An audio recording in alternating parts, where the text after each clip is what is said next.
Me llamo Ana, tengo 34 años, y pensaba que la peor parte de mi día sería enterrar a mi marido. Estaba equivocada.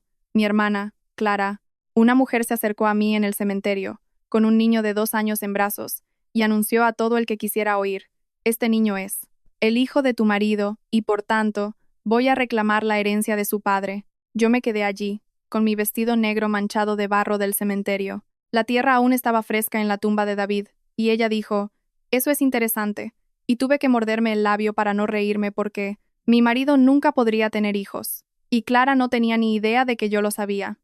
¿Desde dónde nos ves hoy? Dime tu ubicación. Compártela en los comentarios y dale a me gusta, y suscríbete si alguna vez te has sentido completamente traicionado por un familiar. Querrás ver lo que sucede a continuación. Lo que pasa con la traición familiar es que nunca llega cuando estás preparado para ella. Llega cuando ya estás de rodillas, roto, preguntándote cómo vas a superar la próxima hora. Clara tuvo un timing perfecto, eso se lo reconozco. David y yo llevábamos casados 8 años. 8 años hermosos, complicados y a veces exasperantes con un hombre que siempre me hacía reír, incluso cuando quería estrangularlo. Murió en un accidente de coche un martes por la mañana, de forma totalmente inesperada. En un momento me estaba besando para despedirse, quejándose de una reunión a primera hora, y al siguiente recibí una llamada que lo cambió todo. El funeral fue todo lo que David habría odiado. Demasiado formal, demasiadas flores, demasiada gente que apenas lo conocía fingiendo estar de luto. Pero es lo que se hace cuando alguien muere de repente a los 36 años. Se celebra un funeral para que los vivos se sientan mejor, no para honrar al que se ha ido. Estaba de pie junto a su ataúd, todavía en shock, cuando vi a Clara acercarse. Últimamente había estado diferente, más atenta, más comprensiva. Cuando David murió, fue una de las primeras personas a las que llamé. Ayudó con los preparativos, trajo comida, se encargó de los parientes. Pensé que tal vez, por fin, habíamos madurado lo suficiente como para ser hermanas. Llevaba en brazos a Miguel, su hijo, que acababa de cumplir 2 años. Un niño precioso con el pelo negro y rizado y unos ojos grandes y oscuros que derretían a cualquiera. Estuve allí cuando nació, sujetando la mano de Clara durante todo el parto, cortando el cordón umbilical cuando ella estaba demasiado agotada. Quería a ese niño como si fuera mi propio sobrino, que es lo que creía que era. Ana, dijo Clara, su voz resonando entre la multitud. Todos se giraron para mirar. Necesito decirte algo importante sobre Miguel, sobre David. Debería haberlo sabido en ese momento. Clara nunca hacía nada en silencio, nunca manejaba los asuntos familiares en privado, siempre se trataba del público, siempre del drama, pero yo estaba de luto, con la mente nublada. Así que simplemente asentí y esperé. Este niño, dijo, alzando a Miguel para que todos pudieran verlo, es el hijo de David. Tuvimos una aventura durante más de un año. Siento que te enteres de esta manera, pero ahora que David se ha ido, tengo que hacer lo correcto por mi hijo. Voy a reclamar la herencia legítima de Miguel. El cementerio quedó en completo silencio. Sentí los ojos de todos sobre mí, esperando mi reacción, esperando que me derrumbara, que gritara, que montara una escena. Mi madre ahogó un grito. Los padres de David me miraron horrorizados. Sus hermanos se acercaron, probablemente pensando que tendrían que sostenerme cuando me desmayara, pero lo único en lo que podía pensar era en lo que David me había contado 3 años después de casarnos, cuando intentábamos tener hijos sin éxito. Habíamos ido a un especialista tras otro, y finalmente, un médico revisó el historial de David y le preguntó por una operación que tuvo a los 7 años. Tengo que contarte algo, me dijo David esa noche, cogiéndome la mano. Cuando era niño, tuve complicaciones por esa operación. Me dejó completamente estéril. Lo sé desde los 15 años, pero nunca se lo conté a nadie, ni a mis padres, ni a mis hermanos, a nadie. Estaba demasiado avergonzado. Buscamos una segunda opinión y una tercera. Gastamos miles de euros con la esperanza de que alguien, en algún lugar, nos dijera que estaban equivocados, pero todos los médicos confirmaron lo mismo. David no podía tener hijos. Era médicamente imposible. Allí, en su funeral, viendo a mi hermana manipular a una multitud de dolientes, sentí algo que no esperaba: alivio, porque por primera vez en nuestra complicada relación, Clara finalmente me había dado el arma que no sabía que yo tenía. La gente siempre me pregunta cuándo me di cuenta de que Clara no era la hermana que yo creía que era. La respuesta es cuando yo tenía 15 años y ella 17, y le dijo a toda nuestra familia que me estaba acostando con su novio. No lo estaba. Ni siquiera había estado a solas con Tomás Morales, y mucho menos lo había besado. Pero Clara nos había visto hablando en un partido de fútbol del instituto, y de alguna manera, en su mente, Esa conversación se convirtió en una aventura tan tórrida que explicaba por qué Tomás había estado distante con ella últimamente. La verdad es que Tomás estaba distante, porque salir con Clara era agotador. Necesitaba atención constante, validación constante y drama constante. Lo llamaba llorando por insultos imaginarios de otras chicas. Lo acusaba de flirtear cuando saludaba a compañeras de clase, y en general, le hacía la vida imposible. Pero admitir eso habría requerido que Clara examinara su propio comportamiento, y eso no era algo que ella fuera capaz de hacer. Era más fácil culparme a mí. No puedo creer que mi propia hermana me hiciera esto, sollozó en la mesa, con todo el dramatismo de alguien que ha ensayado frente a un espejo. Lleva semanas coqueteando con Tomás. Todo el instituto habla de ello. Mis padres me miraron como si acabara de cometer un asesinato, no porque creyeran que era capaz de robarle el novio a mi hermana, sino porque la lealtad familiar se suponía que era absoluta en nuestra casa. No traicionabas a los tuyos, incluso si la realidad era que no había habido ninguna traición. ¿Es esto cierto?, dijo mi padre, con un tono de decepción que todavía me revuelve el estómago. No, die.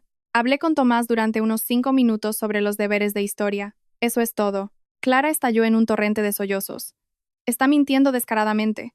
Ha intentado separarnos desde el primer día porque está celosa de que yo tenga novio y ella no. La injusticia era abrumadora. Tenía 15 años, era torpe y prefería los libros a los chicos. No tenía ningún interés en robarle el novio a nadie, especialmente a Tomás Morales, que parecía bastante majo, pero no podía mantener una conversación sobre nada más complicado que el resultado de un partido. Pero Clara era guapa, popular y propensa a las lágrimas. Yo era la hermana pequeña con el pelo encrespado y demasiadas opiniones. ¿A quién creyeron? A mí me castigaron 2 meses sin salir. Clara recibió compasión y un vestido nuevo para ayudarla a sentirse mejor por su corazón roto. Tomás, confundido por todo el asunto, rompió con Clara la semana siguiente y empezó a salir con Sofía Pérez, quien al parecer sabía cómo mantenerse alejada de nuestro drama familiar. La cosa debería haber terminado ahí. Pero Clara nunca dejaba las cosas estar. Durante el resto del instituto, sacaba a relucir mi traición cada vez que necesitaba desviar la atención de sus propios problemas. ¿Suspendía un examen? Bueno, estaba demasiado afectada por mi deshonestidad como para estudiar. La pillaban escapándose de casa. Estaba tan angustiada por el conflicto familiar que necesitaba salir para pensar. Se convirtió en parte de nuestra mitología familiar. Clara era la víctima, y yo la hermana en la que no se podía confiar. Esto continuó en la universidad. Cuando Clara abandonó los estudios en segundo año, fue porque estaba demasiado afectada emocionalmente por nuestra complicada relación como para concentrarse. Cuando no conseguía mantener un trabajo después de graduarse, era porque el estrés de nuestros problemas no resueltos estaba afectando su salud mental. Mis padres se lo tragaron todo. Clara era la sensible, la artística, la dañada por la vida. Yo era la práctica, la estable, quizás un poco fría. Clara necesitaba protección y apoyo.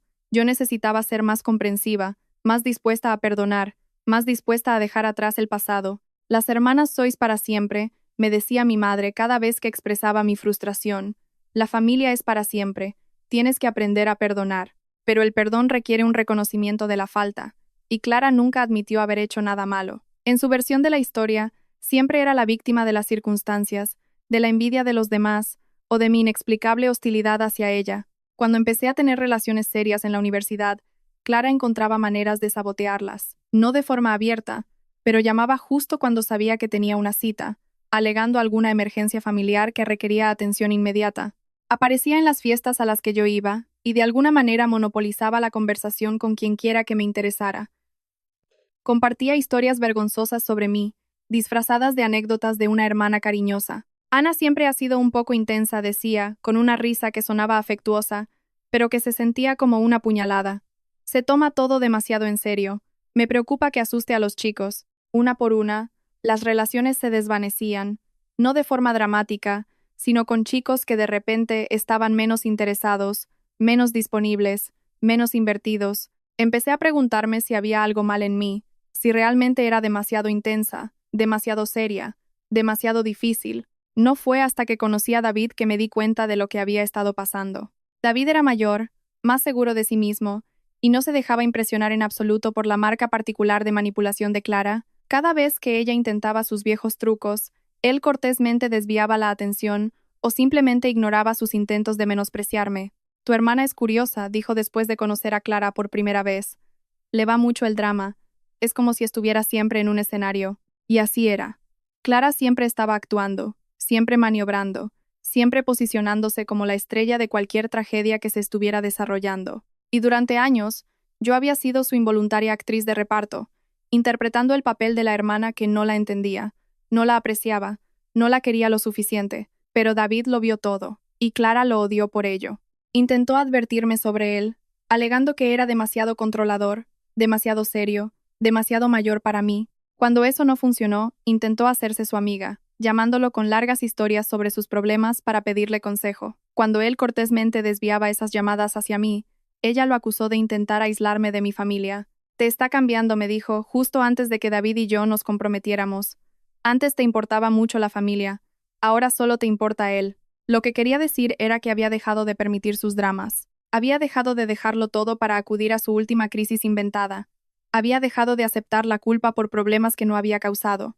David me había mostrado cómo era una relación sana, y en comparación, todo en mi relación con Clara parecía retorcido y equivocado. Pero pensé que habíamos superado eso.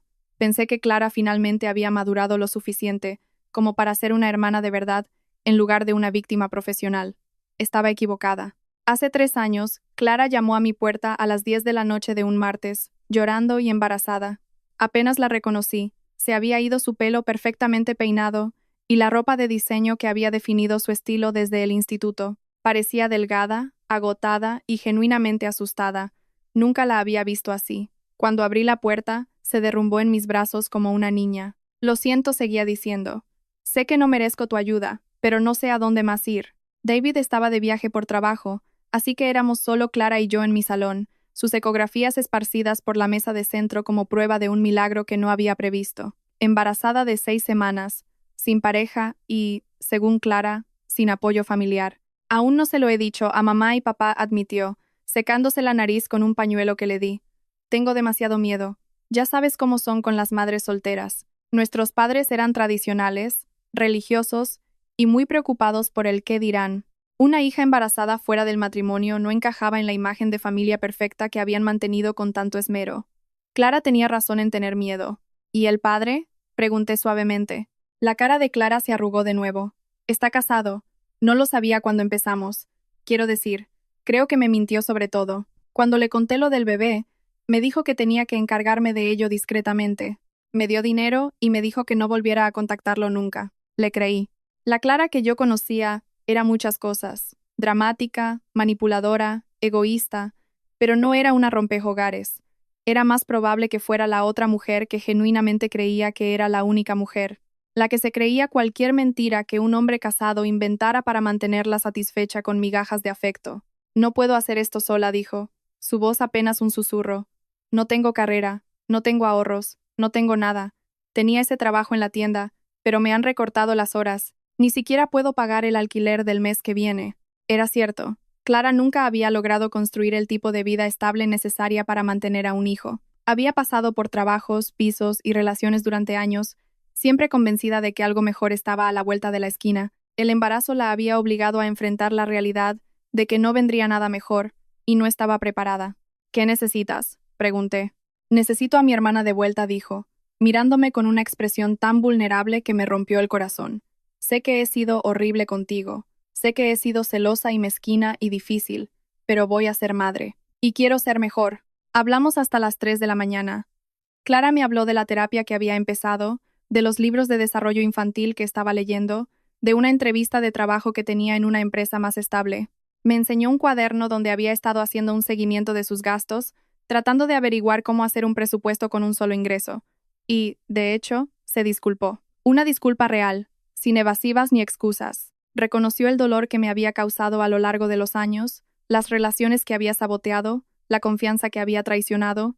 Era la conversación que había querido tener con mi hermana durante 15 años. No espero que me perdones de inmediato, dijo, pero espero que tal vez podamos empezar de nuevo. Tal vez pueda demostrarte que ya no soy esa persona. A la mañana siguiente, David llegó a casa y encontró a Clara durmiendo en nuestra habitación de invitados y a mí en el sofá, preparando el desayuno para 3. Pensé que estaría molesto, quizás incluso enfadado por haber tomado la decisión unilateral de involucrarnos en el drama de Clara.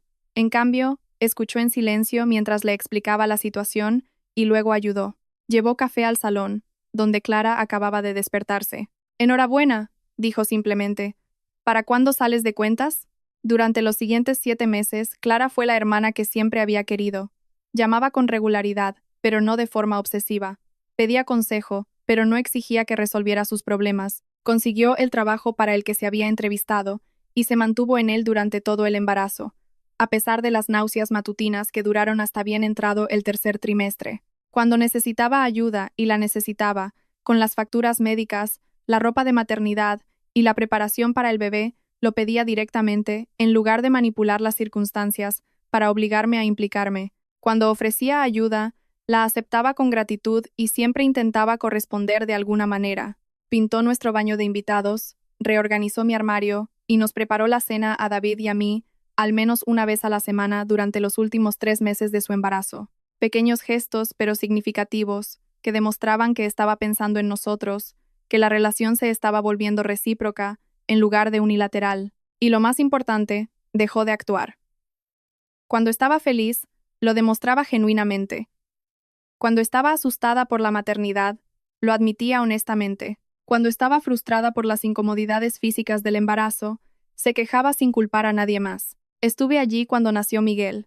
Clara me pidió que fuera su acompañante en el parto, y acepté a pesar de no tener absolutamente ninguna experiencia. Durante 14 horas, le sujeté la mano, le di trocitos de hielo y la ayudé a respirar durante las contracciones que la hicieron agarrarme tan fuerte que pensé que podría romperme los huesos. Cuando Miguel finalmente llegó, pequeño y perfecto, y gritando su indignación al mundo, Clara me miró con lágrimas corriendo por su cara y dijo: «Gracias por creer que podía cambiar». Yo también lloré, no solo por el milagro del nacimiento, sino porque finalmente sentía que tenía a mi hermana de vuelta. La verdadera Clara, la que había vislumbrado de vez en cuando éramos niñas, antes de que los celos, la rivalidad y la disfunción familiar distorsionaran nuestra relación hasta convertirla en algo irreconocible. Durante 2 años, todo fue como debería haber sido. Clara fue una madre devota, una empleada fiable y una hermana que se preocupaba por mí como persona, no solo por lo que yo podía hacer por ella. Cenábamos juntas una vez a la semana, nos enviábamos mensajes con regularidad. Incluso hicimos un viaje de fin de semana las 3 juntas cuando Miguel tenía 18 meses. Y fue perfecto. Miguel era un niño encantador, uno de esos bebés que sonríen desde el principio, que ríen a menudo, y que, con su sola presencia, hacen que todos a su alrededor se sientan más felices. Clara lo traía a las reuniones familiares, y me encantaba verlo explorar el mundo, y me encantaba ver la cara de Clara iluminarse cada vez que él alcanzaba un nuevo hito. Le compré ropa, juguetes, libros.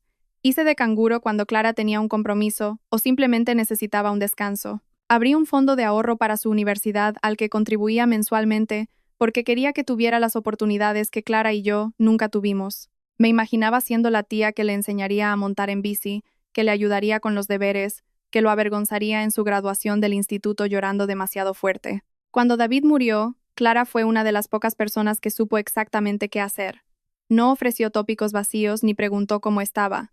Simplemente apareció con ayuda práctica: comida, un guiso, alguien para gestionar las llamadas de parientes lejanos que querían detalles sobre los arreglos del funeral. Yo me encargo de esto, dijo, y por una vez, que alguien se hiciera cargo se sintió como un alivio en lugar de una abdicación.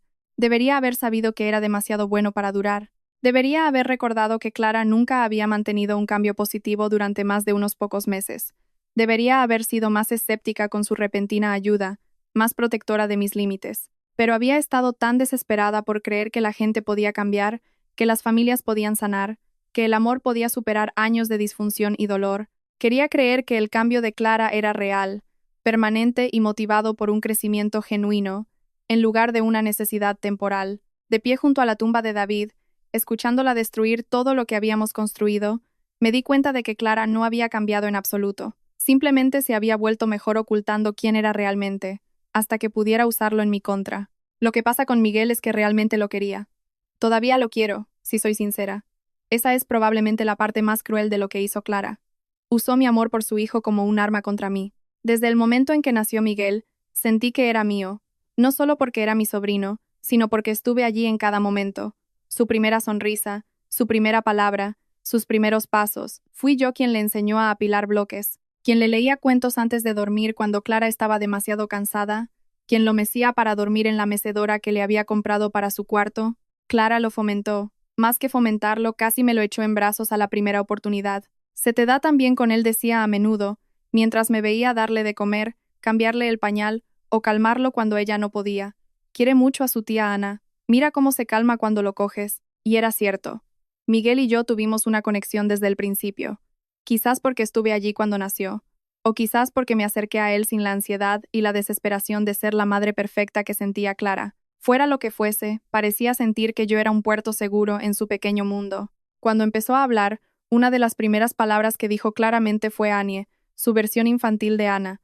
Clara aplaudía, se reía y decía, «Sí, tú Annie, te quiere mucho». Pensé que estaba orgullosa de nuestro vínculo. Pensé que estaba agradecida de que Miguel tuviera a otra persona que lo quisiera incondicionalmente, alguien que pudiera ayudarla a sobrellevar la inmensa responsabilidad de criar a un hijo sola. Pensé que estaba siendo generosa al compartir a su hijo con alguien que no podía tener los suyos. David y yo habíamos dejado de intentar activamente concebir después de su diagnóstico, pero eso no significaba que hubiera dejado de querer ser madre. Tener a Miguel en mi vida fue como un regalo, una oportunidad de experimentar ese amor incondicional y esa feroz protección que conlleva cuidar de un niño pequeño que depende completamente de ti. Clara lo sabía. Sabía de la condición de David, sabía de nuestra decisión de dejar los tratamientos de fertilidad, sabía la alegría que Miguel había traído a mi vida sin hijos. Me vio llorar cuando dio sus primeros pasos en mi salón, mientras ella preparaba el almuerzo en la cocina. Me vio pasar horas en el suelo jugando con bloques y leyendo el mismo libro una y otra vez porque era lo que él quería. Serías una madre increíble, me dijo más de una vez. Miguel tiene mucha suerte de tenerte como tía. Hay niños que no tienen a nadie más que a sus padres que los quieran, pero él te tiene a ti. Me tomé esa responsabilidad en serio. Me aseguré de estar siempre disponible cuando Clara necesitaba ayuda. Le compré todo lo que necesitaba y muchas cosas que no. Tomé fotos de cada hito y me aseguré de que supiera que era amado, deseado y celebrado. Cuando Clara empezó a insinuar que tenía dificultades económicas, aumenté mis contribuciones a su fondo universitario y empecé a comprar comida para su piso. Cuando mencionó lo caro que era el cuidado infantil, empecé a hacer de canguro una noche a la semana para que ella tuviera tiempo para sí misma. Cuando se le quedó pequeña la ropa más rápido de lo que ella podía reponerla, lo llevé de compras y dejé que eligiera ropa nueva. No lo sentí como un sacrificio. Sentí que era lo que las familias hacían unas por otras. La primera vez que noté que Clara me miraba con una expresión que no pude descifrar fue cuando Miguel tenía unos 18 meses. Estaba en el suelo del salón ayudándole a construir una torre con bloques de madera mientras ella doblaba la ropa cerca. Consiguió apilar 6 bloques antes de que la torre se derrumbara, y cuando lo hizo, aplaudió y se rió como si fuera lo mejor que hubiera pasado nunca. «Otra vez, Annie, otra vez», dijo, empujando los bloques hacia mí con sus manitas regordetas. Empecé a reconstruir la torre, haciendo caras exageradas de concentración que le hacían chillar de risa. Por el rabillo del ojo, vi que Clara dejaba de doblar la ropa y nos miraba durante un largo momento. Cuando levanté la vista, sonreía, pero la sonrisa parecía forzada. «¿Todo bien?», pregunté. «Sí, claro», respondió rápidamente, volviendo a la colada, solo un poco cansada. Pero entonces empecé a notarlo más. La forma en que Clara miraba cuando Miguel corría hacia mí en lugar de hacia ella cuando llegaba. La rigidez de su sonrisa cuando él lloraba pidiendo a Annie mientras ella intentaba consolarlo. La forma en que interrumpía nuestros juegos o sugería que era hora de que me fuera a casa justo cuando Miguel y yo nos lo estábamos pasando mejor. Me dije que lo estaba imaginando, que Clara no era más que agradecida por mi participación en la vida de Miguel, que ella había fomentado nuestra relación desde el principio, que me necesitaba, que estaba ayudando, y estaba feliz de ayudar. Pero ahora, mirando hacia atrás, me pregunto si fue entonces cuando empezó a planearlo, cuando se dio cuenta de que mi amor por Miguel podía ser utilizado en mi contra, que mi incapacidad para tener hijos me hacía vulnerable de una manera que ella podía explotar. Quizás fue entonces cuando empezó a observar a David también, buscando debilidades, oportunidades, formas de posicionarse como una víctima de las circunstancias en lugar de la creadora de ellas. Quizás empezó a construir la narrativa que finalmente contaría en su funeral, la en la que ella era la mujer agraviada y yo la esposa demasiado ciega para ver la traición de su propio marido. O quizás le estoy dando demasiado crédito por su planificación a largo plazo. Quizás Clara simplemente vio una oportunidad cuando David murió y la aprovechó de la misma manera que siempre había aprovechado cualquier oportunidad que se le presentara. Quizás me miró, rota por el dolor y la desesperación, y pensó que esta era su oportunidad para ganar finalmente la competición que había estado teniendo lugar en su cabeza desde que éramos adolescentes. Sea como sea, usó a Miguel. Usó mi amor por él, mi incapacidad para tener hijos propios, mi desesperación por creer que la familia podía ser algo más que disfunción y decepción. Convirtió mi mayor vulnerabilidad en su arma. Y allí, en el cementerio, escuchándola profanar mi matrimonio y la memoria de mi marido, sentí algo que nunca antes había sentido por mi hermana. No rabia, no decepción, ni siquiera traición, odio. Odio puro y sin adulterar por alguien que usaría a un niño como peón en el retorcido juego que había estado jugando toda nuestra vida. Alguien que se presentaría en un funeral y mentiría sobre los muertos para reclamar dinero que no se había ganado y que no merecía. Pero debajo del odio había algo más, alivio, porque finalmente Clara había ido demasiado lejos. Finalmente, había contado una mentira que era empíricamente demostrable. Finalmente, podía dejar de fingir que no era exactamente la persona que siempre había sido. La primera llamada llegó 3 horas después del funeral. Estaba sentada en mi cocina, todavía con el vestido negro, mirando un guiso que alguien había traído, y preguntándome cómo se supone que debes comer cuando tu mundo se ha derrumbado 2 veces en un día. Ana. La voz de Clara sonaba vacilante, casi nerviosa. Sé que hoy ha sido difícil, sé que esto es mucho para ti, como si estuviera luchando con una comprensión básica, en lugar de intentar procesar qué clase de persona se presenta en un funeral a reclamar una paternidad. ¿Qué quieres, Clara? Quiero que resolvamos esto como adultas, como familia. No quiero hacer las cosas más difíciles de lo necesario. Casi me río. Ya lo había hecho. Ya había hecho todo lo posible por ser difícil al elegir el lugar más público y humillante para hacer su anuncio. Todos los que estaban en el funeral hablarían de ello durante meses. La memoria de David estaría ahora para siempre ligada al adulterio y al escándalo, y yo quedaría como la esposa ingenua traicionada por su propia hermana. ¿Y cómo propones que resolvamos esto? Pregunté. Bueno, pensé que podríamos resolverlo en privado, sin abogados ni juzgados ni nada de ese lío. No quiero someter a Miguel a una gran batalla legal. Por supuesto que Clara quería evitar los procedimientos legales, porque los procedimientos legales requieren pruebas, requieren documentación, evidencia, hechos que puedan ser verificados o refutados. El punto fuerte de Clara siempre había sido la manipulación emocional, no la evidencia sólida. ¿Qué tipo de acuerdo tienes en mente? Bueno, podríamos dividir el seguro de vida de David y la casa. Quiero decir, Miguel debería heredar la casa de su padre, ¿no? Pero sé que tú vives allí, así que tal vez podríamos acordar algún tipo de plazo. Mi casa, quería mi casa. La casa que David y yo habíamos comprado juntos, renovado juntos. La casa llena de 8 años de recuerdos, los muebles que elegimos, las paredes que pintamos, el jardín que plantamos. Quería quitármela y dársela a un niño que ni siquiera era de David. Qué generoso por tu parte, dije, manteniendo mi voz uniforme, ofrecerme un plazo para mudarme de mi propia casa. Ya no es tu casa, Ana, es la casa de Miguel.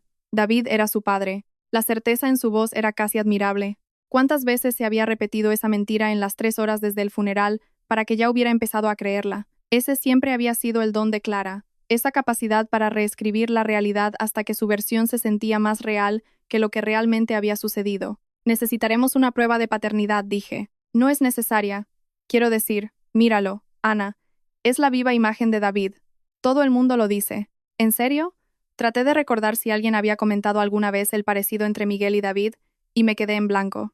Miguel era un niño guapo de pelo oscuro y ojos marrones, pero también lo eran muchos niños. Nunca había visto ningún parecido particular con David, que era rubio y de ojos azules. Esto es ridículo, suspiró Clara, y casi pude oírla cambiar de táctica. Mira, si así es como quieres jugar, bien, no voy a someter a Miguel a un doloroso proceso legal, solo porque tú no puedes aceptar la realidad. ¿La realidad? ¿Que mi marido me engañó con mi hermana? ¿Que la dejó embarazada? ¿Que me había estado mintiendo durante más de 2 años? Cada palabra estaba diseñada para herirme, para hacerme dudar de todo lo que creía sobre mi matrimonio. Y si no supiera lo que sé, podría haber funcionado. Clara era muy buena encontrando los puntos débiles y aplicando la presión justa para hacer que alguien se cuestione a sí mismo. ¿Cuándo pasó? Empezó cuando yo estaba embarazada. Tú estabas tan ocupada con el trabajo, no estabas presente, y David se sentía solo. Yo era vulnerable, lidiando con el abandono del padre de Miguel, y David me apoyó. Una cronología ingeniosamente construida. Mi apoyo a Clara durante su embarazo, reinterpretado como una oportunidad para que David tuviera una aventura. Mis compromisos laborales, que eran necesarios para mantener a nuestra familia, y los gastos de Clara durante su embarazo, reinterpretados como negligencia, una justificación para la traición. ¿Así que David te consoló dejándote embarazada? No fue planeado. Simplemente pasó. Estas cosas pasan, Ana. Estas cosas pasan, como si el adulterio fuera un desastre natural, algo que simplemente ocurre sin que nadie tome decisiones conscientes, como si David de alguna manera hubiera dejado embarazada accidentalmente a una mujer a la que era médicamente imposible dejar embarazada. Entiendo. ¿Y has mantenido esto en secreto durante 2 años? ¿Por qué?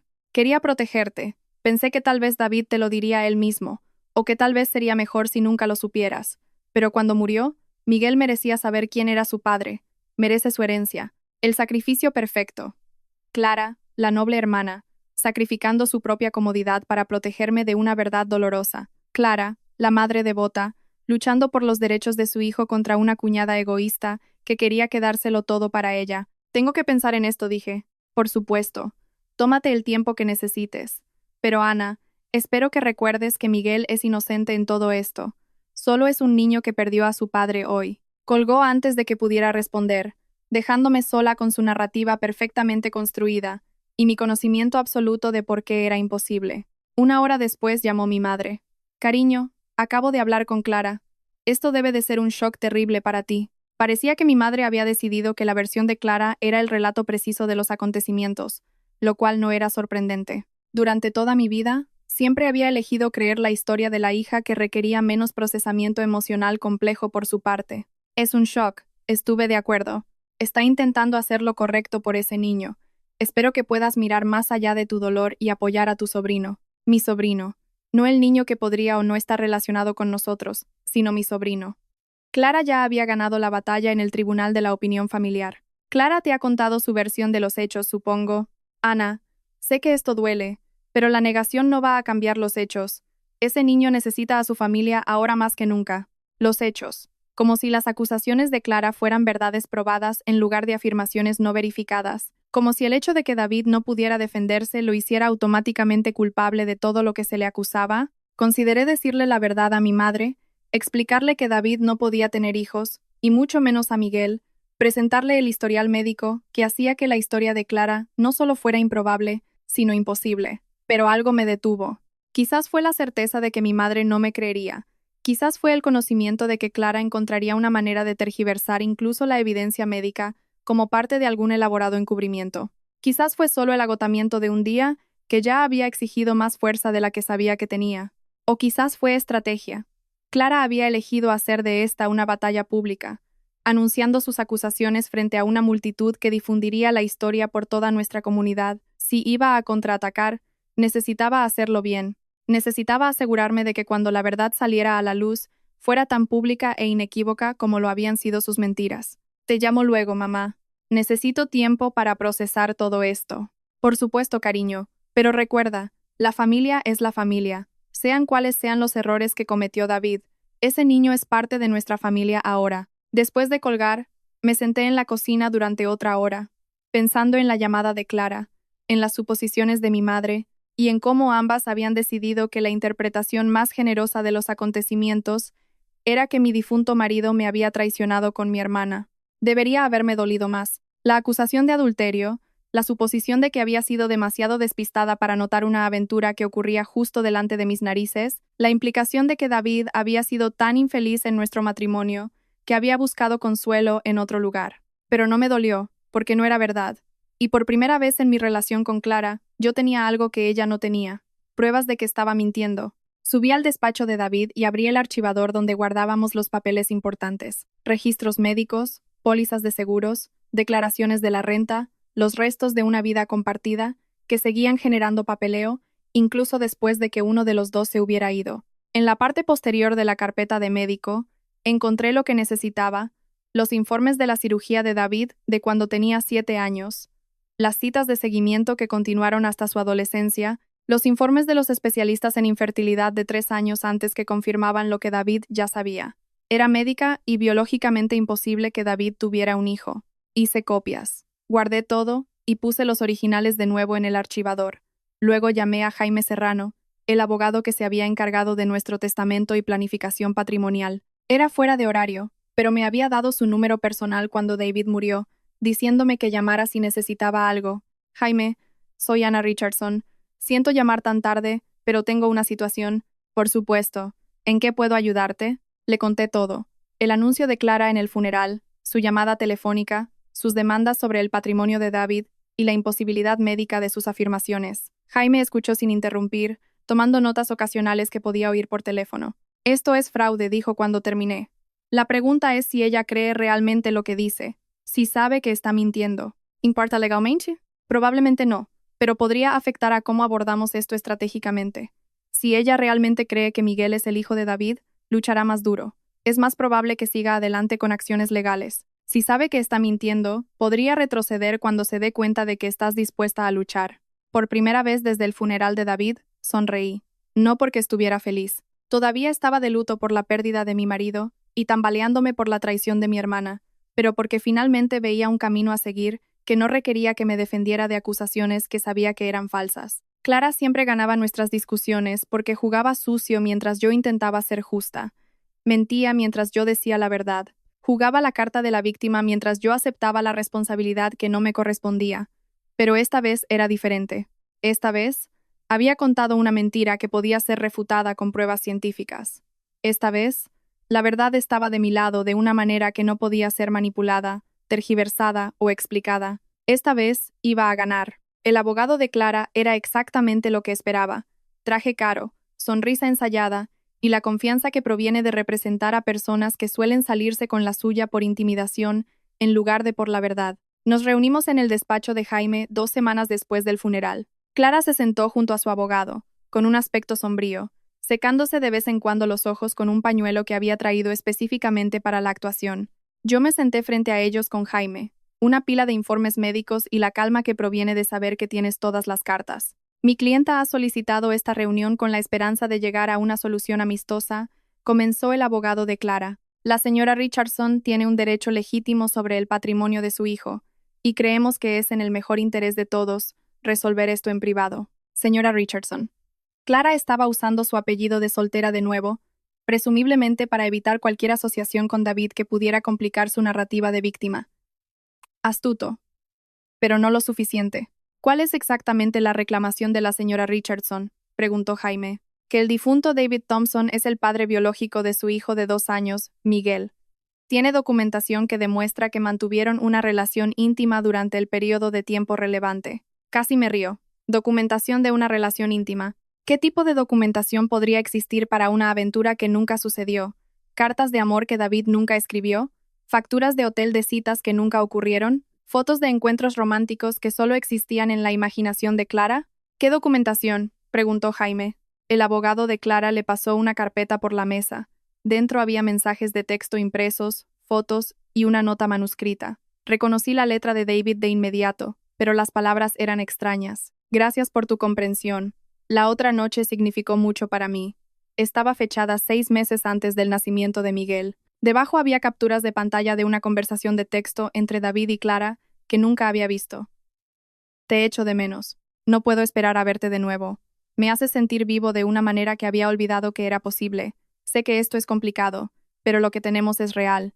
Mi corazón comenzó a acelerarse, a pesar de mi certeza de que estos mensajes eran fabricados, pero parecían tan reales.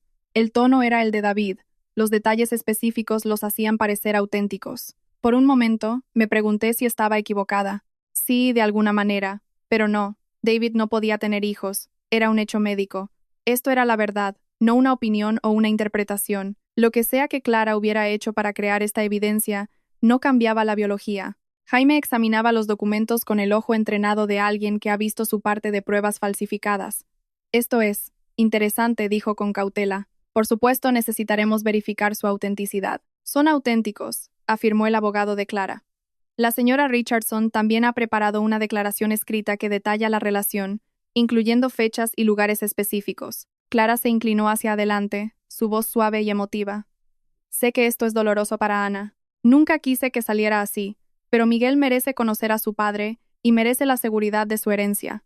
David lo habría querido así. La manipulación perfecta. Clara posicionándose como la renuente portadora de la verdad, obligada a revelar secretos dolorosos por el bien de un niño inocente. Yo, elegida para el papel de la viuda egoísta que intenta negar a un niño su legítima herencia. David, transformado de marido fiel a padre traidor que murió antes de poder enmendar las cosas. Señora Thompson, el abogado de Clara se dirigió a mí directamente. Mi clienta está dispuesta a ser razonable en esto. No quiere quedarse con todo, solo lo que es justo para Miguel. Tal vez podríamos llegar a un acuerdo sobre una división de los bienes que satisfaga las necesidades del niño y le permita a usted mantener cierto nivel de seguridad. ¡Qué generoso! Clara estaba dispuesta a tomar solo una parte de lo que David y yo habíamos construido juntos, dejándome las migajas de mi propia vida como un gesto de buena voluntad. ¿Qué consideraría justo la señora Richardson?, preguntó Jaime. 50% del seguro de vida, la casa, ya que Miguel debería crecer en la casa de su padre, los efectos personales de David de valor sentimental y apoyo continuo para la educación y las necesidades médicas de Miguel. Todo. Quería todo. Simplemente expresado en un lenguaje que lo hacía sonar como un compromiso razonable. La casa que habíamos renovado juntos, el seguro de vida destinado a mantenerme después de la muerte de David, incluso los efectos personales de David que no tenían valor monetario para nadie más que para mí. Eso suena a mucho, dijo Jaime suavemente. Miguel es el único hijo de David, respondió el abogado de Clara. En ausencia de un testamento que estipule lo contrario, tendría derecho a todo. Pero David tenía un testamento, uno muy claro, muy legal, que me dejaba todo a mí. La redacción del abogado sugería que o no sabía del testamento o esperaba que nosotros tampoco. De hecho, dijo Jaime, alcanzando su propia carpeta, el señor Thompson tenía un testamento, muy completo, muy claro. Todo el patrimonio va a su esposa. El abogado de Clara pareció genuinamente sorprendido. No teníamos conocimiento de un testamento. Por supuesto, con un hijo involucrado, el testamento podría ser impugnado. Podría serlo, acordó Jaime, pero primero, necesitaremos establecer la paternidad. Supongo que su clienta está dispuesta a someterse a una prueba de ADN. Por primera vez desde que comenzó la reunión, Clara pareció incómoda. No creo que eso sea necesario. El parecido es evidente, y tenemos la documentación de la relación. La documentación puede ser falsificada, dije en voz baja. Era la primera vez que hablaba desde que comenzó la reunión, y ambos abogados me miraron con interés. Una prueba de ADN no miente. Los ojos de Clara brillaron con algo, ira o miedo. No puedo creer que sometas a Miguel a eso. Es solo un bebé, Ana, tu sobrino. Si es mi sobrino, la prueba lo demostrará. Hay cosas más importantes que la evidencia legal, como la familia, como hacer lo correcto por un niño que no pidió nacer en esta situación. La manipulación emocional era tan transparente que era casi un insulto.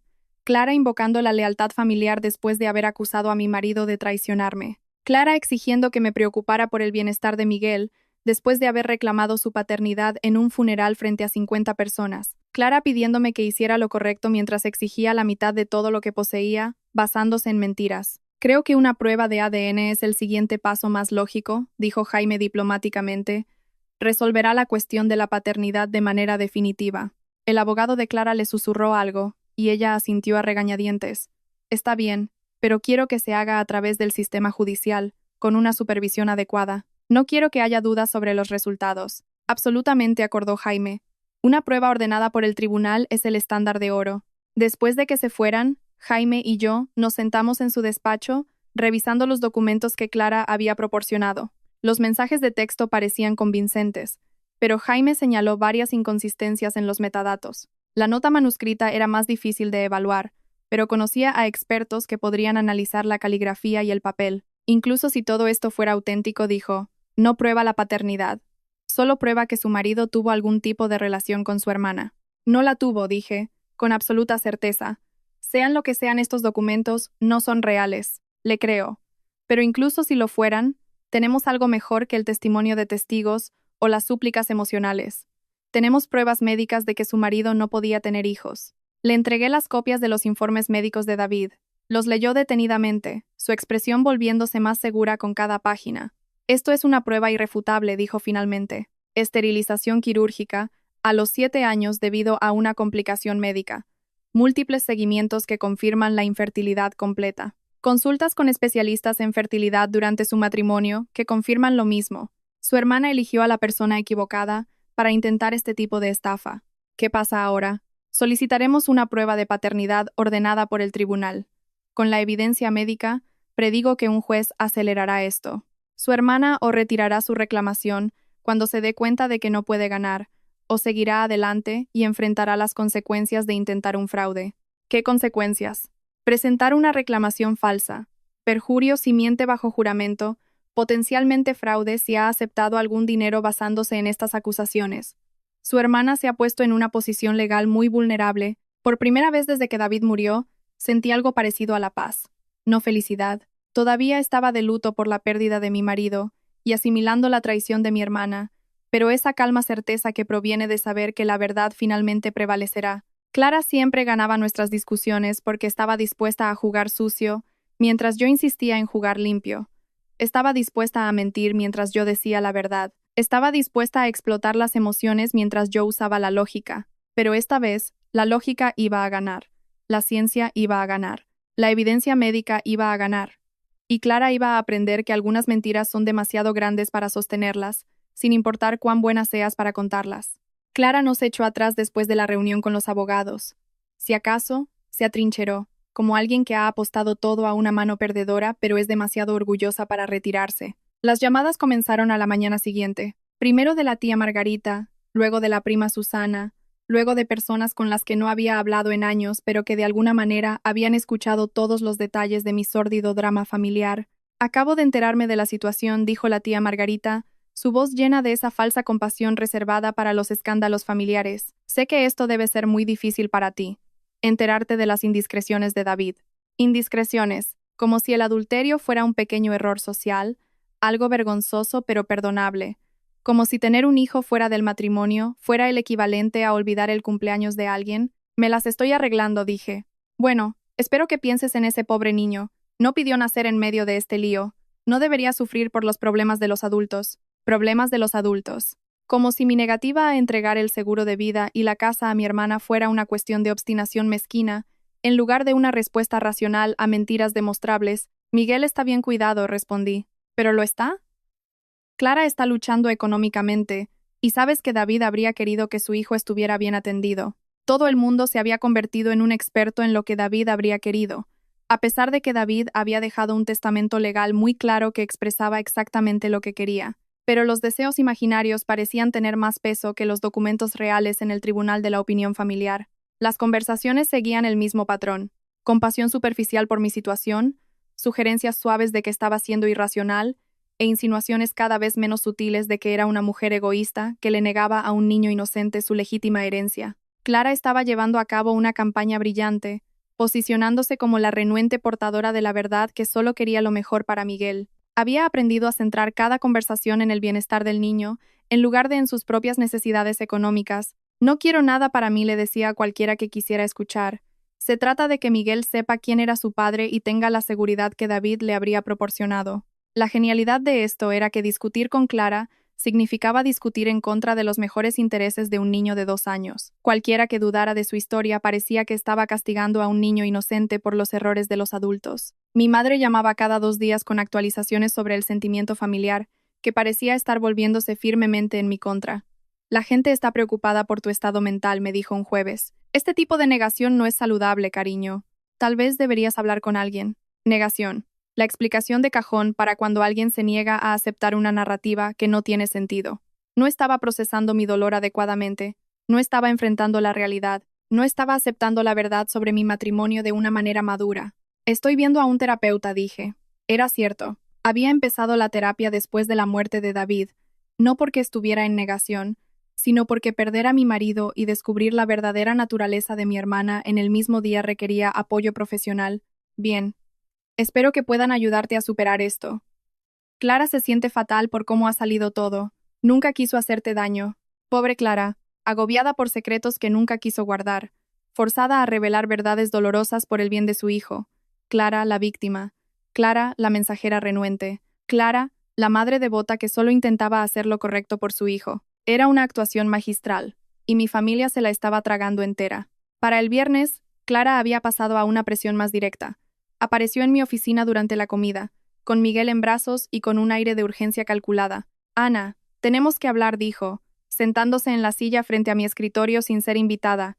Este asunto legal se está yendo de las manos. Miguel miraba a su alrededor con la curiosidad de un niño pequeño en un nuevo entorno. A pesar de todo, Verlo todavía me provocaba una punzada en el corazón. Fuera lo que fuera Clara, él era inocente. ¿De qué quieres hablar?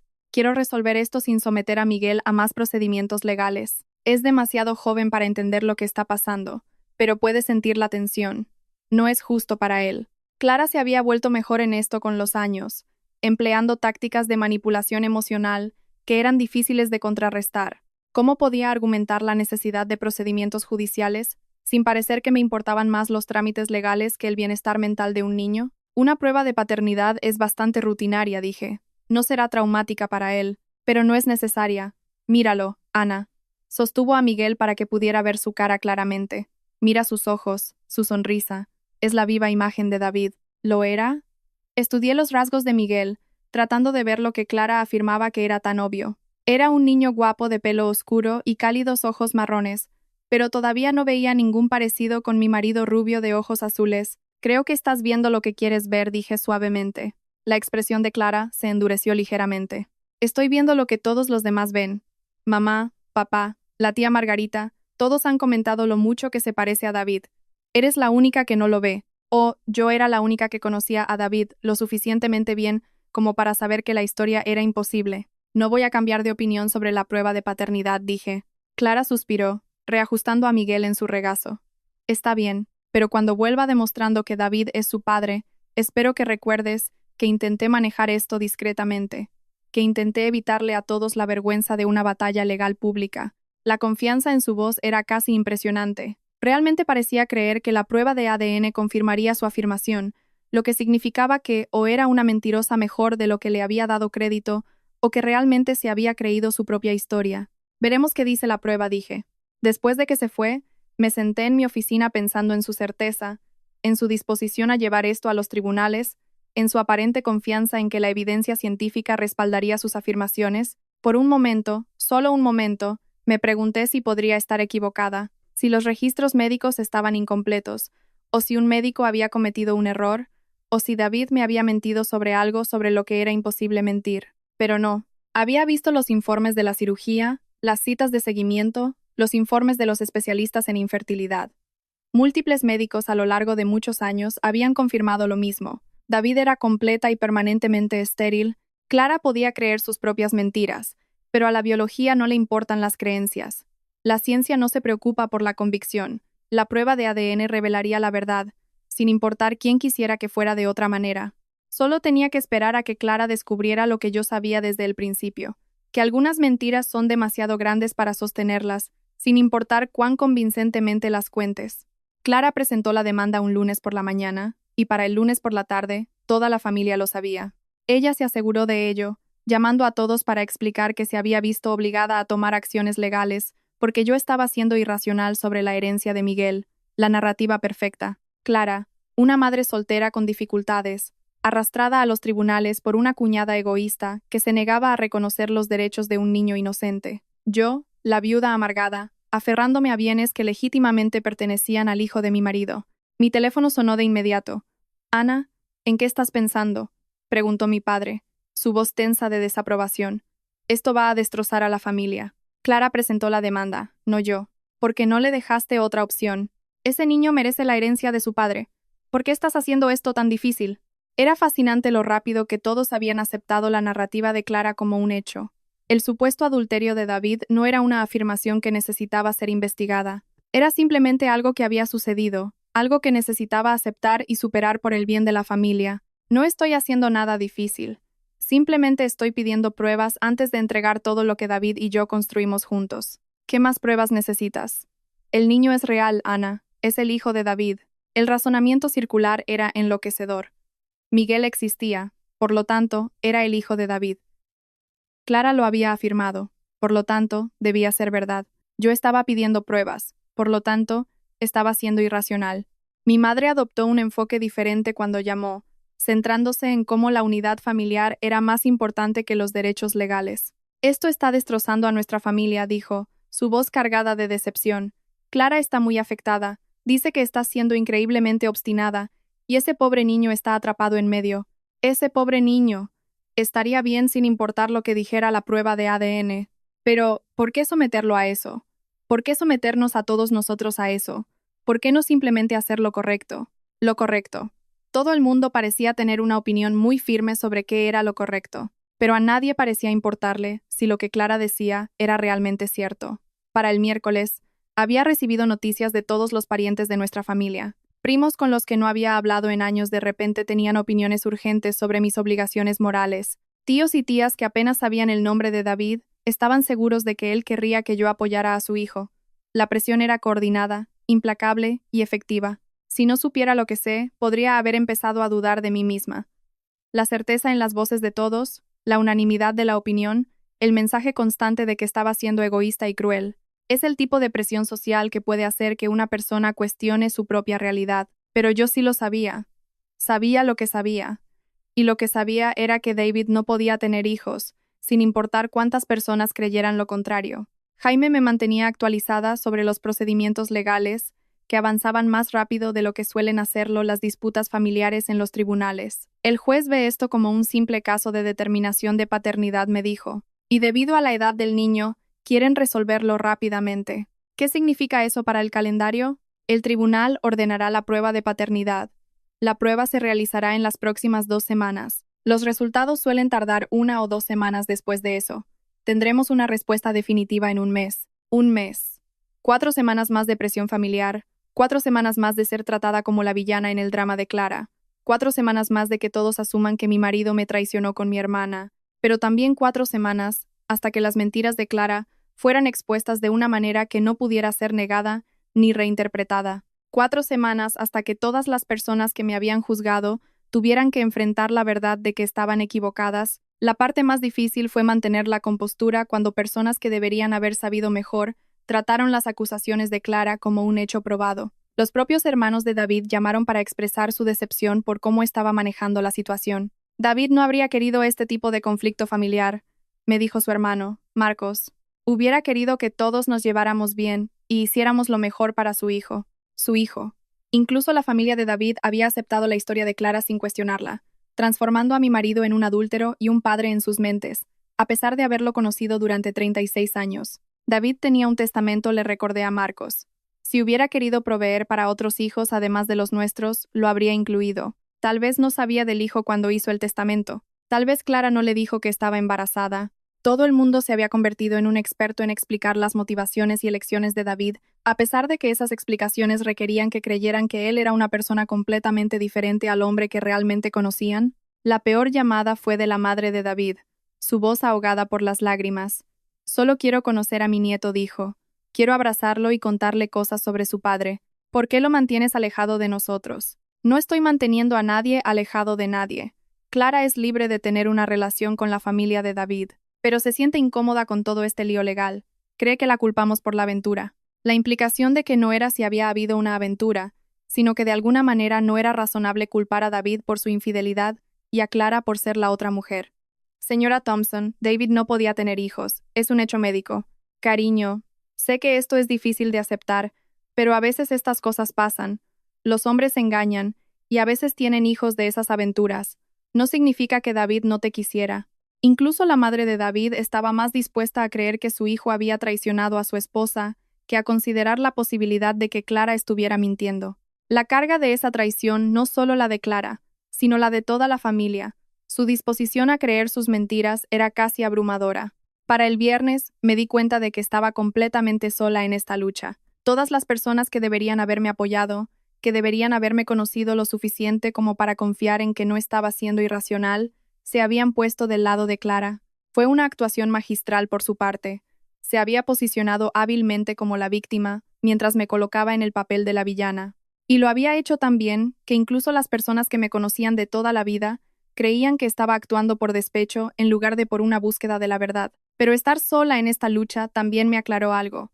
No solo estaba defendiendo la memoria de David o protegiendo nuestro patrimonio, estaba defendiendo el principio de que la verdad importa, que las acusaciones requieren pruebas, que ser familia no le da a alguien el derecho de mentir sobre los muertos. Y estaba a punto de demostrar que no importa cuán convincente sea una mentira, no importa cuántas personas la crean, no importa cuán fuerte sea la presión social a su favor, la biología nunca miente. La verdad saldría a la luz, estuvieran Clara y mi familia listos para ella o no. La jueza Patricia Herrero tenía el aspecto de alguien que ha estado lidiando con disputas familiares durante 20 años. Paciente, pero sin tonterías. Amable, pero no impresionable por el drama emocional.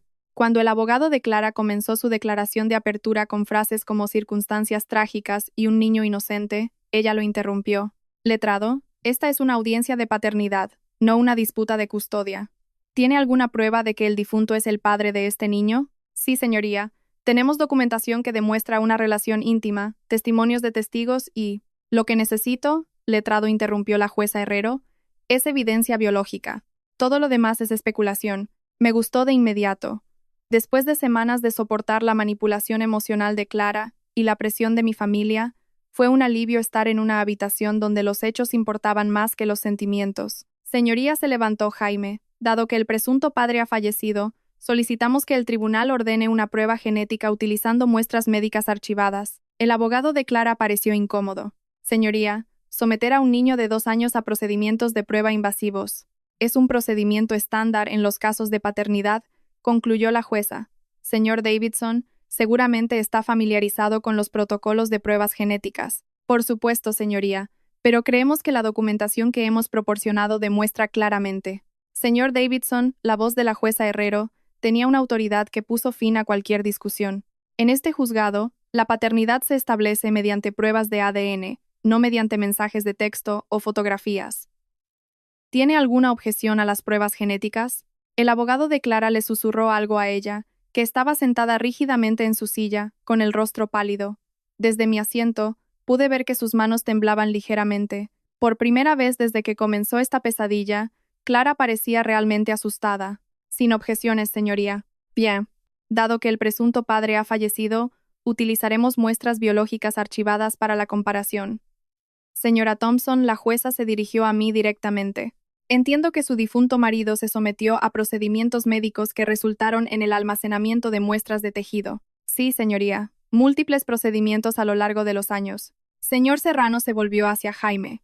Coordiné con el Instituto de Medicina Legal la localización de las muestras apropiadas. Quiero que este asunto se resuelva de manera rápida y definitiva. El lenguaje formal no podía ocultar lo que realmente estaba sucediendo. Estábamos a punto de demostrar, con el propio ADN de David, que era imposible que fuera el padre del hijo de Clara. Las muestras médicas confirmarían lo que sus informes quirúrgicos ya habían probado, que mi hermana había estado mintiendo. Señoría, intentó una vez más el abogado de Clara, mi clienta estaría dispuesta a aceptar un acuerdo que podría evitar el trauma de las pruebas invasivas. Letrado, ¿está sugiriendo que su clienta prefiere un acuerdo en lugar de probar su caso de manera concluyente? La pregunta quedó en el aire como una trampa. El abogado de Clara, en efecto, estaba admitiendo que quería evitar una prueba de ADN, lo que sugería que no tenía fe en las afirmaciones de su clienta. En absoluto, señoría. Simplemente creemos. Procederemos con las pruebas. Ordeno un análisis genético utilizando muestras de tejido archivadas del difunto para establecer la paternidad del menor. Los resultados se entregarán a este tribunal en un plazo de 14 días. 14 días. 2 semanas hasta que las mentiras de Clara fueran expuestas de una manera que no pudiera ser negada, explicada o reinterpretada como una simple disfunción familiar. Después de la audiencia, Jaime y yo caminamos hacia su coche, mientras Clara y su abogado mantenían una conversación animada cerca de las escaleras del juzgado. Pude ver a Clara gesticulando frenéticamente, su compostura finalmente resquebrajándose bajo la presión. Está nerviosa, observó Jaime. Debería estarlo. Está a punto de ser expuesta como una fraude ante un juez. La pregunta es si realmente se creyó su propia historia. Si realmente pensaba que David era el padre, se sorprenderá con los resultados. Si sabía que estaba mintiendo, podría intentar retirar la demanda antes de que se completen las pruebas. Había pensado en eso. El comportamiento de Clara en las últimas semanas, su confianza, su disposición a involucrar a abogados y tribunales, su aparente certeza de que la prueba de ADN respaldaría sus afirmaciones. Ella lo cree, dije. Clara siempre ha sido buena para convencerse a sí misma de que su versión de los hechos es la verdad. Probablemente realmente cree que David es el padre de Miguel. Eso podría ser peor para ella legalmente. El fraude requiere la intención de engañar. Si realmente creía sus afirmaciones, podría evitar cargos penales, pero seguiría siendo responsable de los costos judiciales, los honorarios de los abogados y posiblemente de daños civiles por difamación. Condujimos de regreso al despacho de Jaime en un cómodo silencio. Por primera vez en semanas, sentí algo parecido a la paz. No felicidad. Todavía estaba de luto por David y procesando la magnitud de la traición de Clara, pero esa calma certeza que proviene de saber que la verdad está a punto de ser revelada. El Instituto de Medicina Legal fue eficiente. En 3 días, habían localizado múltiples muestras de tejido de varios procedimientos de David a lo largo de los años, muestras de sangre de revisiones anuales, una biopsia de una cirugía menor de hacía 2 años, incluso material genético de un trabajo dental que se había hecho 6 meses antes de morir. Cualquiera de esas muestras sería suficiente para establecer la paternidad, o en este caso, para descartarla por completo. El laboratorio compararía el ADN de Miguel con el de David y proporcionaría una conclusión científica que no podría ser malinterpretada ni explicada. Mientras esperábamos los resultados, la presión familiar continuó, pero con menos intensidad.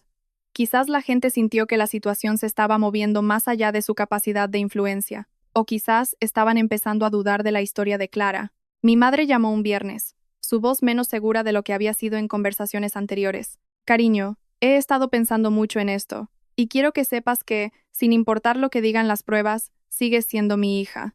Era lo más cerca que estaría de admitir que Clara podría estar mintiendo, aunque todavía no podía decirlo directamente. Después de semanas de ser tratada como la villana de la familia, incluso ese pequeño reconocimiento significó mucho. Gracias, mamá. Solo desearía que Clara, si se equivoca, esto va a causar un daño irreparable en las relaciones. Si se equivoca. Era la primera vez que alguien en mi familia consideraba la posibilidad de que las afirmaciones de Clara no fueran ciertas. Sí, podría serlo, estuve de acuerdo. Pero esas relaciones ya estaban dañadas, ¿no? Clara las dañó en el momento en que decidió mentir sobre David en su funeral. La familia las dañó aún más al elegir creer sus mentiras sin cuestionarlas, al presionarme para que aceptara afirmaciones que sabía que eran falsas, al tratarme como la villana en el drama que Clara había orquestado. La prueba de ADN no iba a reparar esas relaciones. Solo iba a dejar claro para todos lo que yo sabía desde el principio, que Clara era exactamente quien siempre había sido, y los miembros de la familia que la habían habilitado eran exactamente quienes siempre habían sido. En 10 días, tendríamos la prueba científica de que los informes médicos de David ya habían probado. Las mentiras de Clara serían expuestas, sus acusaciones, refutadas, y todos los que me habían juzgado tendrían que enfrentar la verdad de que estaban equivocados. Estaba lista para esa confrontación. Más que lista. La espera fue la parte más difícil. 10 días esperando los resultados de una prueba que, o bien vindicaría todo lo que había dicho, o destruiría todo lo que creía sobre mi matrimonio. Aunque sabía lo que dirían los resultados, la incertidumbre era agotadora. Mientras tanto, Clara parecía deleitarse con el suspense. Había vuelto a su aire de confianza resignada, diciéndole a quien quisiera escuchar que estaba nerviosa pero esperanzada con los resultados. Solo quiero que Miguel sepa quién es su padre, le dijo a mi madre en voz lo suficientemente alta como para que yo la oyera en una cena familiar a la que asistía regañadientes. El ADN no miente, ¿verdad? La ciencia demostrará lo que he estado diciendo todo el tiempo. La ironía era casi cómica. Clara, posicionándose como la guardiana de la verdad científica, confiando en que una prueba de ADN vindicaría afirmaciones que sabía que eran biológicamente imposibles. Incluso empezó a hacer planes basados en su esperada victoria. Hablaba de redecorar la casa de David para Miguel, discutía qué posesiones de David debería guardar hasta que Miguel fuera mayor, hacía sugerencias sobre cómo se debería gestionar el fondo universitario que quería que Miguel tuviera en la antigua universidad de su padre. Creo que deberíamos empezar a ahorrar para eso por separado, le dijo la madre de David a la mía en una de sus cada vez más frecuentes llamadas telefónicas. La madre de David, que había sido fría conmigo desde las acusaciones de Clara, se estaba abriendo a la idea de tener un nieto al que mimar. Le había comprado ropa nueva y juguetes a Miguel y hablaba de preparar una habitación en su casa para las visitas. Toda la familia estaba construyendo sus vidas alrededor de las mentiras de Clara, invirtiendo emocionalmente en una relación que no existía, haciendo planes para un futuro basado en afirmaciones que pronto serían refutadas. Verlos era como ver a gente construir castillos de arena justo antes de que suba la marea. Intenté sentir lástima por ellos. Estaban a punto de sentir una decepción y una vergüenza inmensas cuando la verdad saliera a la luz. Pero después de semanas de ser tratada como si yo fuera el problema, después de que mi carácter fuera cuestionado y mis motivos puestos en duda, sobre todo sentía una sombría satisfacción al saber que estaban a punto de descubrir cuán equivocados habían estado. Jaime llamó un jueves con una actualización del laboratorio. Los resultados estarán listos mañana, dijo. ¿Estás preparada para esto? He estado preparada desde el día en que Clara hizo la acusación. Y si los resultados no son lo que esperas, aprecié su diligencia, su preparación para cada eventualidad. Pero ambos sabíamos lo que diría la prueba de ADN. David no podía tener hijos, Jaime. No es una opinión ni una ilusión. Es un hecho médico. Te creo. Solo quiero asegurarme de que estés preparada para lo que venga. Ganes o pierdas, esto va a cambiar tus relaciones familiares para siempre. Tenía razón en eso. Independientemente de si la prueba me daba la razón a mí o a Clara, habíamos cruzado líneas de las que no había vuelta atrás. Clara había acusado públicamente a mi difunto marido de adulterio. La familia se había puesto de su lado en lugar del mío, sin esperar pruebas. Yo había estado dispuesta a someter a un niño de 2 años a una prueba de ADN en lugar de aceptar afirmaciones que sabía que eran falsas. Este no era el tipo de conflicto del que las familias se recuperan fácilmente. Alguien iba a ser devastado por estos resultados, y alguien más iba a ser vindicado de una manera que se sentiría más como un triunfo sombrío que como una celebración. El viernes por la mañana me desperté con una extraña sensación de anticipación, no exactamente emoción, sino el tipo de energía concentrada que proviene de saber que una larga prueba está a punto de terminar. Hoy, finalmente, tendría la prueba oficial de lo que sabía desde el principio. Clara, al parecer, sentía la misma anticipación. Había llamado al despacho de Jaime 2 veces antes de las 9 de la mañana para preguntar si los resultados habían llegado. Según su secretaria, su voz sonaba más emocionada que nerviosa. A las 11:30, Jaime llamó. Los resultados están aquí. ¿Puedes venir a mi despacho? Dímelo por teléfono. Prefiero discutir esto en persona.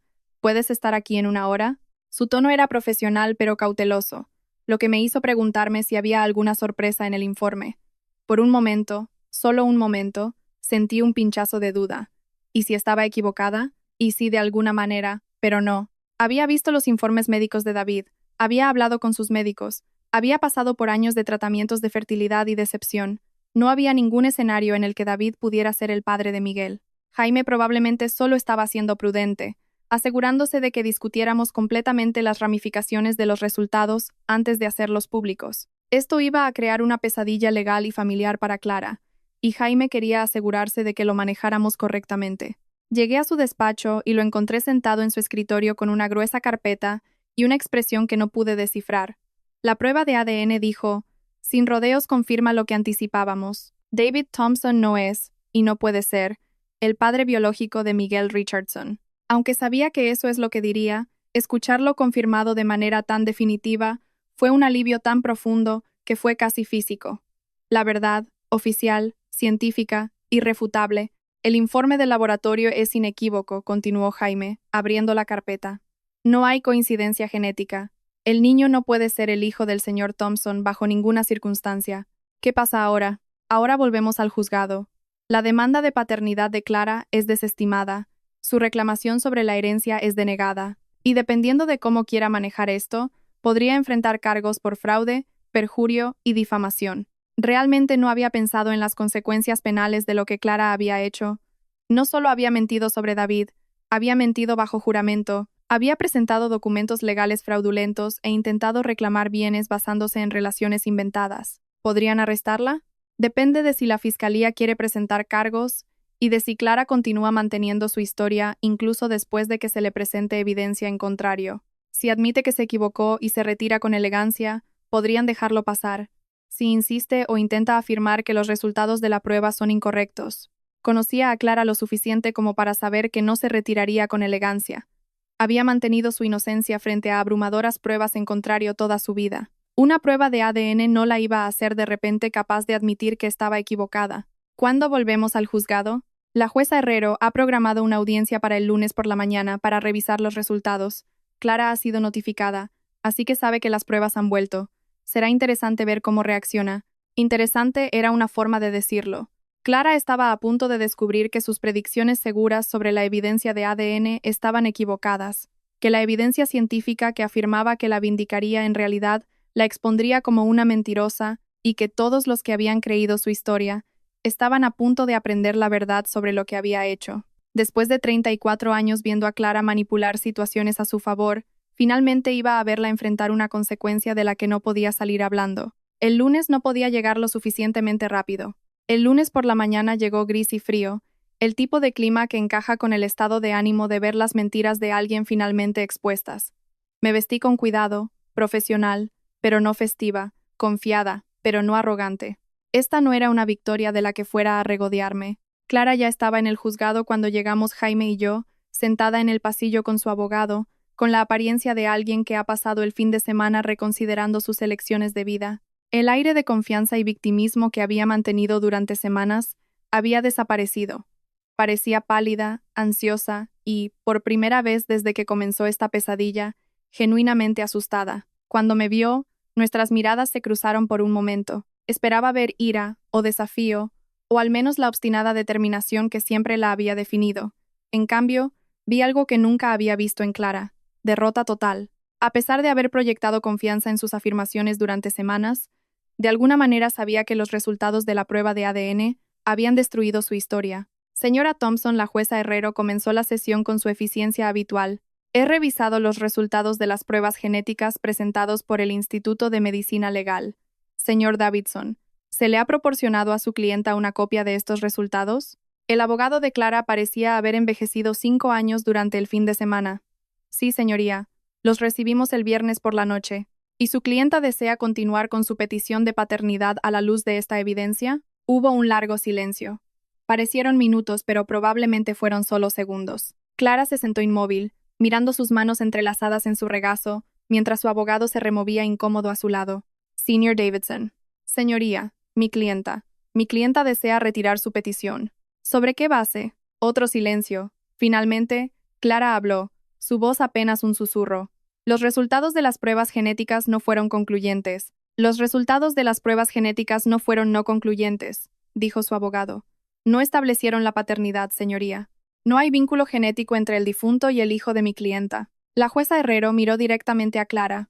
Señora Richardson, ¿entiende que al retirar su petición está admitiendo que sus declaraciones anteriores ante este tribunal eran incorrectas? Clara levantó la cabeza por primera vez desde que entramos en la sala. Cuando habló, su voz era tan baja que la jueza tuvo que pedirle que repitiera. Sí, señoría, me equivoqué. Equivocada. Una palabra tan pequeña para una devastación tan extendida. Equivocada al creer que David era el padre de Miguel. Equivocada al creer que tenía pruebas para respaldar su afirmación. Equivocada al creer que podía convencer a un tribunal de que sus mentiras eran la verdad. Pero la jueza Herrero no había terminado. Señora Richardson, este tribunal se toma muy en serio las reclamaciones falsas. Presentó documentos legales afirmando hechos que no podía probar. Hizo declaraciones bajo juramento que han sido probadas como falsas por evidencia científica. ¿Puede explicar cómo sucedió esto? Clara finalmente levantó la vista, y pude ver lágrimas corriendo por su cara. Lágrimas reales esta vez, no las calculadas demostraciones de emoción que había usado durante todo este proceso. Me convencí a mí misma de que era verdad. Quería que fuera verdad. Lo creí tan fuerte que pensé que lo era. Quería que fuera verdad, que Miguel tuviera un padre, que David, su voz se quebró, que alguien nos cuidaría, y esa era la verdad debajo de todas las mentiras, la manipulación y las maniobras legales.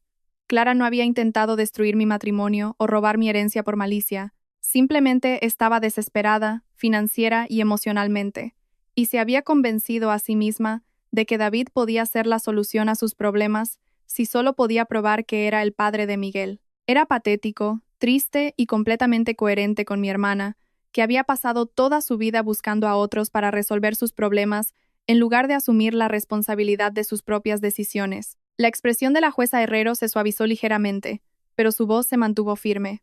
Señora Richardson, entiendo que la maternidad en solitario es un desafío, pero fabricar una reclamación de paternidad no es una solución aceptable a las dificultades financieras. ¿Comprende las graves consecuencias legales de sus acciones? Sí, señoría. Ha presentado documentos legales fraudulentos. Ha hecho declaraciones bajo juramento que no eran ciertas. Ha causado a la señora Thompson una angustia emocional y financiera significativa durante un momento de duelo. Estos son asuntos serios. Clara estaba sollozando abiertamente ahora, sin hacer ningún intento de mantener la compostura o el control. Lo siento. De verdad que lo siento. Nunca quise. Quiso lo que quiso, interrumpió la jueza Herrero. Y lo que quiso fue reclamar bienes que no le pertenecían basándose en relaciones que no existían. Este tribunal remitirá este asunto a la Fiscalía para su revisión por posibles cargos penales. Cargos penales. Aunque Jaime me había advertido que esto podría suceder, escucharlo en un tribunal abierto fue discordante. Clara no solo había perdido su reclamación falsa, Se enfrentaba a la posibilidad de ir a la cárcel por lo que había hecho. Además, continuó la jueza. Señora Thompson, puede que desee consultar con su abogado sobre las posibles acciones civiles por difamación y la imposición intencional de angustia emocional que ha sufrido. Jaime se inclinó y susurró. Está sugiriendo que puedes demandar a Clara por daños y perjuicios. Demandar a mi hermana. No lo había considerado, pero supongo que tenía sentido. Clara había acusado públicamente a mi difunto marido de adulterio. Había convencido a toda nuestra familia de que yo estaba siendo irracional por dudar de su palabra, y me había sometido a semanas de procedimientos legales para defenderme de mentiras que sabía que eran falsas. Señoría, me encontré de pie, aunque no había tenido la intención de hablar. ¿Puedo dirigirme al tribunal? Concedido. Miré a Clara, todavía sollozando en su silla, y sentí algo inesperado. No satisfacción ni triunfo, sino una abrumadora sensación de tristeza por ambas. Había destruido nuestra relación, dañado la memoria de David y destrozado a nuestra familia. ¿Y para qué? Una ilusión desesperada de que alguien más resolvería sus problemas. Señoría, no deseo emprender acciones civiles, solo quiero que esto termine. La jueza Herrero me miró por un largo momento. ¿Está segura, señora Thompson? Ha sufrido un daño significativo como resultado de las acciones de la señora Richardson. Estoy segura. Clara tendrá que enfrentar las consecuencias que el fiscal considere apropiadas. No necesito nada más de ella. Porque, ¿qué podría darme Clara que compensara el daño que había causado? El dinero no restauraría la reputación de David, ni reconstruiría las relaciones familiares que sus mentiras habían fracturado. Una sentencia civil no borraría las semanas de ser tratada como la villana por personas que deberían haber sabido mejor. Lo único que quería era la verdad, y ahora la tenía, oficial, sancionada por el tribunal, científicamente probada. Clara había mentido sobre todo. Muy bien, la petición de paternidad de la señora Richardson es desestimada. Todas las reclamaciones sobre la herencia o la división de bienes son denegadas. Este asunto está cerrado en lo que respecta a este tribunal. El mazo de la jueza Herrero cayó con un golpe final que pareció resonar en la sala. Se acabó. Finalmente, completamente, se acabó. Clara y su abogado se fueron de inmediato, sin mirar a nadie. Jaime y yo recogimos nuestros papeles y salimos del juzgado a la luz gris de la mañana.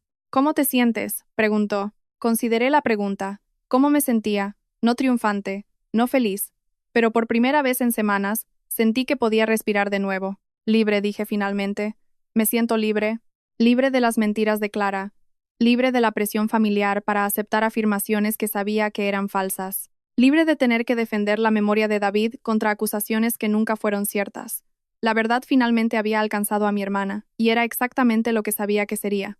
3 días después del juicio, mientras ordenaba el despacho de David, encontré la carta. Estaba en un sobre sellado con mi nombre, escondido en un cajón de su escritorio, detrás de antiguas declaraciones de la renta. Mi querida Ana, comenzaba con la familiar letra de David. Si estás leyendo esto, algo me ha pasado y necesitas acceder a nuestros papeles privados.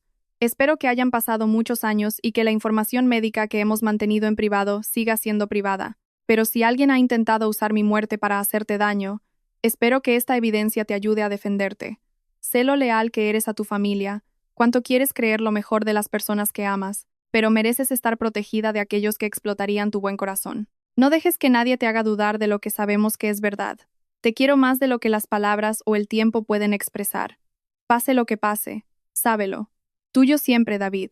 Me senté en su silla y lloré por primera vez desde su funeral, no por el matrimonio que Clara había intentado destruir con sus mentiras, sino por el marido que me había conocido lo suficientemente bien como para anticipar la posibilidad de que alguien pudiera usar su muerte en mi contra. David había entendido que mi lealtad a mi familia podía ser utilizada como un arma, que mi deseo de creer lo mejor de las personas me hacía vulnerable a la manipulación. Me había dejado las herramientas para defenderme, pero también me había dejado un recordatorio de que esas cualidades, lealtad, fe en las personas, la voluntad de amar a pesar de la decepción, eran fortalezas, no debilidades. El teléfono sonó mientras leía su carta por tercera vez. Ana, soy mamá. Su voz era vacilante, algo que no había escuchado desde que era niña. ¿Podemos hablar? Vino esa noche, trayendo un guiso que no necesitaba, y la expresión cautelosa de alguien que sabe que tiene que disculparse pero no está segura de por dónde empezar. Te debo una explicación, dijo, sentándose en la silla favorita de David, sobre por qué creía a Clara tan rápidamente. No tienes que hacerlo, mamá. Sí, tengo que hacerlo. Su voz era más firme de lo que esperaba. Te fallé, Ana. Como tu madre, debería haber sabido mejor. Debería haber hecho preguntas en lugar de aceptar la historia de Clara. Esperaba una excusa, una explicación que hiciera su elección de creer a Clara comprensible, si no perdonable. Pero no llegó. No hay una buena razón, continuó. Clara siempre ha sido la dramática, la difícil. Tú siempre has sido la estable, la fiable, la honesta. Si alguien en esta familia iba a mentir sobre algo tan serio, no ibas a ser tú. Fue el reconocimiento que necesitaba escuchar, pero que había dejado de esperar. No solo que Clara estaba equivocada, sino que la disposición de la familia a creerla por encima de mí era una traición a todo lo que sabían sobre ambas. Lo siento, dijo mi madre. Simplemente, siento no haberte creído. Siento no haber hecho mejores preguntas. Siento haberte hecho pasar por semanas de tener que defenderte de mentiras. Gracias, dije, porque el perdón se sentía demasiado complicado en ese momento, pero la gratitud era simple y honesta. Hablamos durante 2 horas, sobre Clara, sobre los patrones familiares que habían permitido su comportamiento durante décadas, sobre la diferencia entre apoyar a alguien y permitir sus elecciones destructivas. No lo arregló todo. Había años de disfunción que no se podían deshacer en una tarde, pero fue un comienzo. Después de que se fue, llamé a Jaime para preguntarle por la situación de Clara. La fiscalía ha decidido no presentar cargos penales, me dijo. Primera ofensa, remordimiento genuino. Y el hecho de que te negaras a presentar una demanda civil jugó a su favor. Me sorprendió lo aliviada que me sentí. A pesar de todo lo que había hecho, Clara seguía siendo mi hermana y la madre de Miguel. La cárcel no habría servido a los intereses de nadie. ¿Y Clara y Miguel? Por lo que sé, están bien. Clara se ha mudado de nuevo con tus padres temporalmente mientras decide qué hacer a continuación. Mis padres, apoyando a Clara de nuevo, supongo que era inevitable, pero al menos ahora lo hacían con pleno conocimiento de quién era ella y de lo que era capaz, en lugar de permitirla por una fe ciega en la lealtad familiar. 2 semanas después, almorcé con la madre de David por primera vez desde el funeral. Parecía mayor de lo que recordaba, cansada de una manera que iba más allá del agotamiento físico. Quiero disculparme, dijo de inmediato, por creer esas cosas terribles sobre David, por tratarte como si estuvieras siendo irracional. Querías creer que tenías un nieto, lo entiendo, pero esa no es excusa para dudar del carácter de mi hijo o del tuyo. Extendió la mano sobre la mesa y tomó la mía. David te adoraba. Absolutamente. Nunca te habría traicionado, y debería haberlo sabido. Hablamos de David durante 1 hora, no de las acusaciones ni de la batalla legal, sino del hombre que ambas amábamos. Sus chistes malos, su obsesión por arreglar cosas que no estaban rotas, su hábito de dejar tazas de café en cada habitación de la casa, el verdadero David, no el adúltero ficticio que Clara había creado. ¿Qué harás ahora?, preguntó cuando nos íbamos. Era la pregunta que me había estado haciendo a mí misma durante semanas. El seguro de vida de David me permitiría vivir cómodamente sin trabajar, pero solo tenía 34 años. Tenía décadas por delante para descubrir quién era sin él. Estoy pensando en volver a estudiar, dije. Quizás derecho. Resulta que soy bastante buena investigando y argumentando casos. Ella se rió. Y por primera vez en meses, se sintió bien reírse de algo. Esa noche me senté en mi salón con una copa de vino y la carta de David, reflexionando sobre los últimos meses y lo que me habían enseñado sobre la verdad, la familia y la diferencia entre lealtad y permisividad. Clara había intentado usar la muerte de David para resolver sus problemas económicos, destruyendo su memoria y nuestra relación en el proceso. Mi familia había elegido creer sus mentiras en lugar de hacer las preguntas difíciles. Me vi obligada a demostrar la inocencia de mi difunto marido contra acusaciones que sabía que eran imposibles. Pero a través de todo, la verdad no había cambiado. Los informes médicos de David no cambiaron porque Clara quisiera que fueran diferentes. La prueba de ADN no mintió porque su historia fuera emocionalmente convincente. A la biología no le importan las dinámicas familiares, ni la desesperación financiera, ni el deseo de creer lo mejor de las personas. Y al final, eso fue lo que me salvó. No mi lealtad a la memoria de David, ni mi negativa a ser manipulada, sino simples y verificables hechos. Clara seguía siendo mi hermana, y una parte de mí esperaba que aprendiera algo de esta experiencia, sobre la diferencia entre desear que algo fuera verdad y fabricar esa verdad a través de mentiras. Pero incluso si no lo hacía, incluso si seguía siendo exactamente la persona que siempre había sido, ahora sabía que la verdad no necesita el permiso ni la creencia de nadie para existir. Simplemente es, y a veces eso es suficiente. Si esta historia te ha conmovido, recuerda darle a me gusta y suscribirte para ver más historias reales de traición familiar y el poder de defender la verdad, incluso cuando todos los demás eligen creer una mentira cómoda. Al final, la verdad siempre gana. A veces, simplemente tarda más de lo que esperamos.